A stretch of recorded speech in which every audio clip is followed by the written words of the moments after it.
cr101radio.com, podcasts, and more.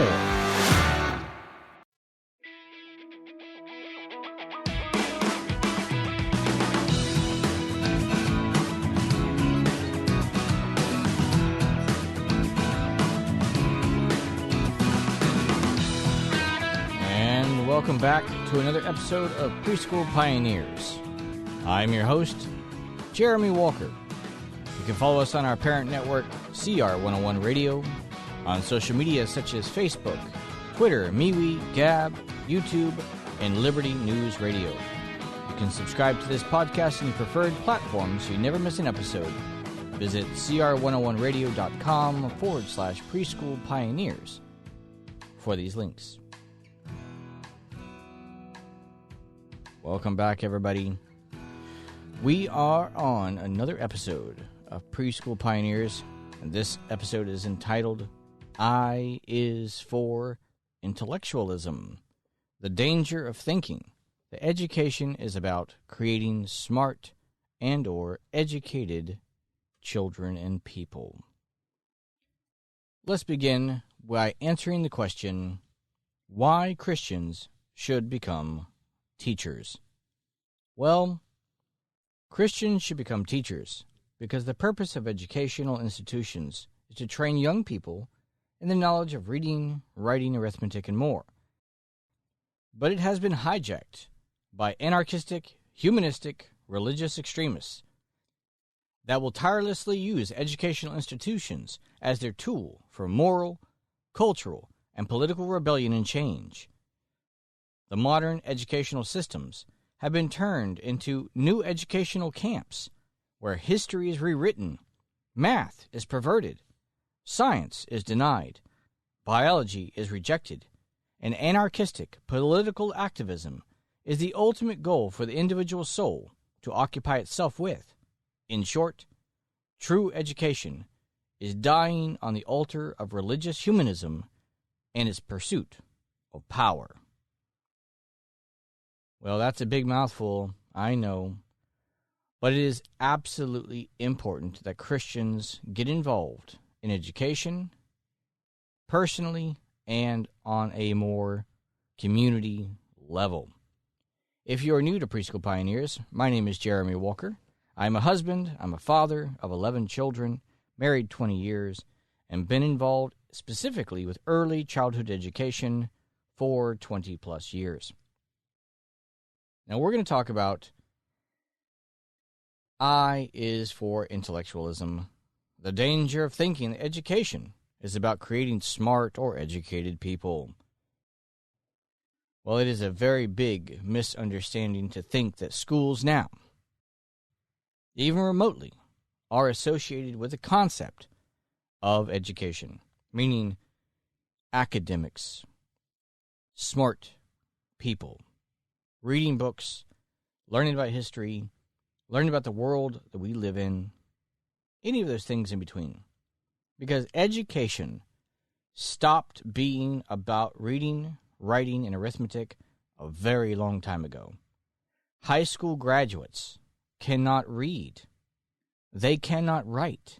And they certainly cannot even do most basic math. If schools in America in particular were educational institutions, then they would be able to do the basics of reading, writing, and arithmetic. But they can't do it. And it's not because they are failing. A lot of people have that mistake, saying that the schools in America today are failing. Well, are they? Are they really? Are they failing? Or do they have alternate goals? Is that it instead? See, I think people misunderstand this very important point. People don't get that education is no longer about academic progress. It used to be. But it's not anymore. When people send their children to school, that's what they think they're getting. They think their children are being taught reading, writing, arithmetic. But that's not what's happening at all. See, modern preschool teachers, and I'm well versed in this concept because I help run Christian preschools here in Southwest Florida, but The modern preschool teachers are trained not to teach children anything during the preschool years that is related traditionally to educational goals. Everything is supposed to be about experiences, but not education. They have all kinds of wonderful terms that they utilize, especially in the younger years. See, somebody asked me the question. I was surprised that when I took my child to this child care center, that they did not learn anything. They were not teaching anything. And I stopped the person. I said, well, hold on a minute. It's not that they're not learning anything when they go to the traditional preschool center. They are learning, and they are teaching them. But what the parent thinks they're learning and thinks what teaching, quote-unquote, teaching means is education. What we would consider the 3 R's, reading, writing, and arithmetic. That's not their goals.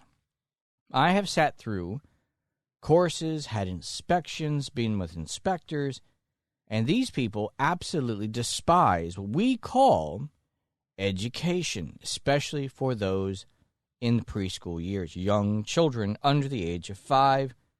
Those have not entered into kindergarten yet. This is not something they want. Children are not supposed to be taught educational goals. Handwriting, reading, mathematics. So you ask me, Jeremy, what are they doing then? If you're so, versed in what's going on today, if they're against reading, writing, arithmetic as traditionally understood, what is it that they occupy themselves with? Well, it's not really that complicated in general. They focus on experiences. Does your classroom not teach mathematics, but do they have a water table? Do they have a bin full of water and tools and toys for them to be able to pour things into? Do you have a sand table where they can play with the sand and have it go through a wheel and funnel through? Do you have multicultural dolls? Because, of course, you don't want to have one color or skin color, ethnic type of doll. Do you have a plethora of ethnicities that are all in the classroom for them to play with all at the same time? Do you have dress-up clothing for them to dress up in? The fireman and the nurse. Are these things that you have in the classroom? Do you have science things that they can look at? Things like butterflies stuck inside of little glass containers. They can pick them up and look at them. And one's a beetle, and one's a dragonfly. But then you can talk about scientific things like insects. In other words, what I'm trying to say is that they're constantly pointing out these experiences. Lots of things they occupy, especially young children with, that has nothing to do with what we consider to be education. And there's absolutely nothing wrong with the vast majority of what I just mentioned. Nothing wrong with that at all. They are learning within those guidelines, and it is considered to be teaching, because there's absolutely nothing wrong with that. You can build blocks to learn how it falls down. There's lots of things you can do. So basically, there's nothing really necessarily wrong with that. But see, if you're thinking that it's about, education is about creating smart children, as in traditional education, that's not what's going on in schools. Now, if a parent chooses a school that has experiences and scientific type stuff where you're going to be looking at bugs and this kind of stuff, and do not want their children to learn how to read, they do not want their child to learn basic, what we would consider to be traditional mathematics, counting, addition, that kind of stuff. And if they don't want them to learn reading, writing, and the arithmetic stuff, then maybe they should choose the school that doesn't do that. But very, very, very, very few parents would ever say, I don't want my children to learn that. And whenever they stop and see the other side of what they are learning, they're going, well, why aren't you learning the other stuff? What they don't understand is education in America today does not focus on that. It's not meant to focus on that. deliberately is not meant to focus on that. And every institution that is government funded, that's the vast majority of preschools in America today, will not teach, in the traditional sense, children. They will not teach them reading, they will not teach them writing, and they certainly will not teach them arithmetic in the traditional sense. They redefine it. So what are they doing then if they're not really interested in these things? And it's about these experiences, because it goes much further. See, religious humanistic indoctrination is the main focus of all schools, including preschools and more.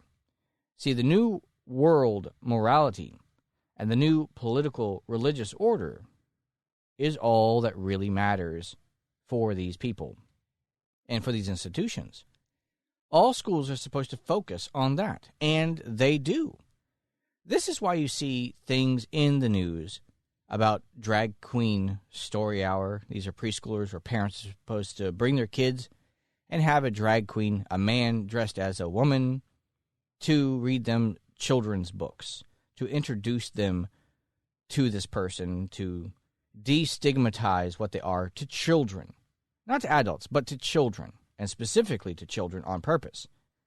See, they want your children in particular not to be what we consider to be educated academically, but educated as far as in religious indoctrination, political ideologies. And this goes, if you just pick up the news, just check out the media, and you can see it all over the place, exactly what I'm talking about. Those things are heavily focused on because that's their focus. Children today are not being given an education. They are being given religious, humanistic indoctrination. That means teaching children a brand new religious ideology that these people want children to learn. See, they know that the parents aren't necessarily going to listen to them. They know it. You're not going to, as a parent, change everything about your upbringing, change every religious idea that you have. You're not going to do it. You're the old fuddy-duddy. But the children, however, they're new. They're more a blank slate as they see them, and they want your children. They're not going to change your mind, so they come after your children instead. And the schools is how they do it. Go on to TikTok, go on to social media, and they will reveal themselves for who they are. They deliberately, 100%, go into young education. Preschools in particular is a main focus. Elementary schools and others as well, but primarily preschools. This is where they go.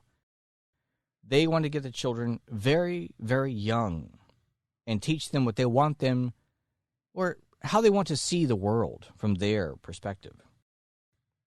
Christians are needed because this type of thing is going on. If Christians aren't involved, who is to stand in the gap and say, let me tell you how the world really works? Come here, little one.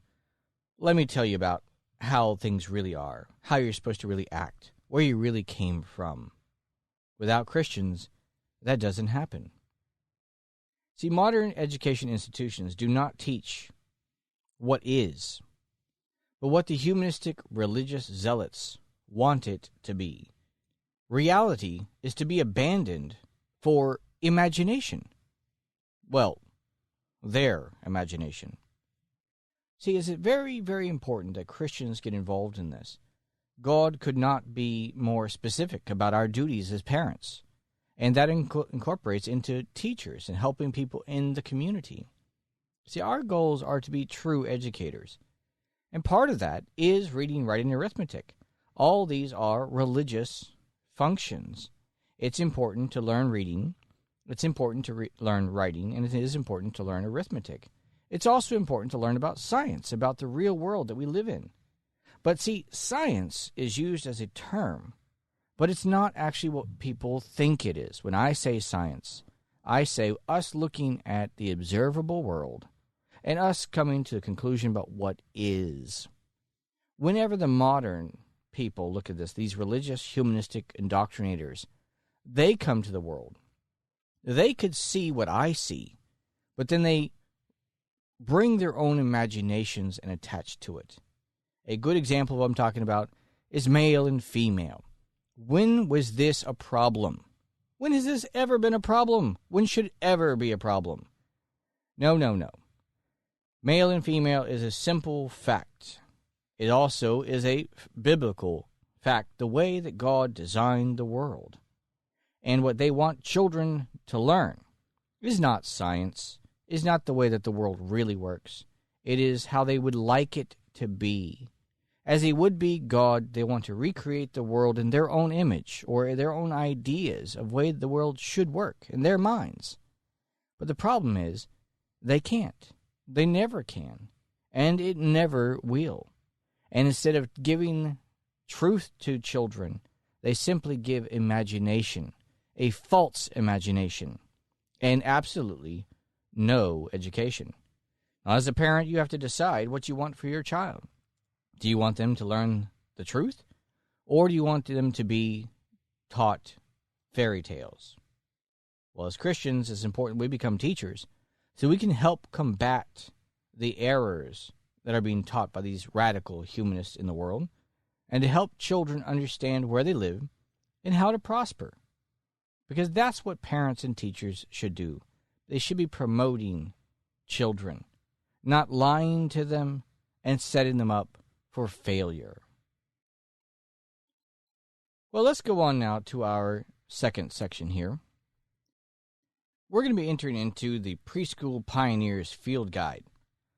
This is where we talk about some things that are more practical and not just, as we were talking about a little bit here at the beginning of the podcast, more of the ideas and the importance of it, theological stuff, ideological stuff, and why Christians need to get involved in what's going on in the world. And with the field guide, we're going to have two different sections now. One is called Don't Try This at Home or at School. Modern parenting and educational advice that you are going to want to avoid. So I'm going through some parenting handbooks and things that I've picked up, picking out some quotes about what people want you to believe is true and things you should try to incorporate for yourself. So let's start with the first quote I have. Quote, "Your child is taking shape before your very eyes. She's still developing, and she'll grow out of most of her inappropriate behavior. Her messy room matters much less than how she treats her little brother." Unquote. Well, some of these things are always good. Some things, obviously, are good in parenting handbooks and parenting books that you're going to get, and a lot of things are not. So let's talk about something here. One of the quotes here that is kind of meant parents to pick up is about prioritizing, and specifically about making children clean up their room at home, or this also applies to a school. But for me, this is entirely wrong. See, a messy room is very important. In particular, if and it's time to have the child clean up their own room, then they have to clean it. Not because it must, necessarily always be clean, but when they are told to clean their room, the child needs to learn to do what they've been told and learn how to do it, from beginning to completion. It's something that should be simple. But most parenting handbooks, this is not what you're going to be taught. And schools, when you go to these classes, this is not what you're going to be taught. Because they want to remove the very important concept of authority. And this is of the utmost importance if you want to succeed as a parent, specifically as a teacher in a school that teaches Christian values.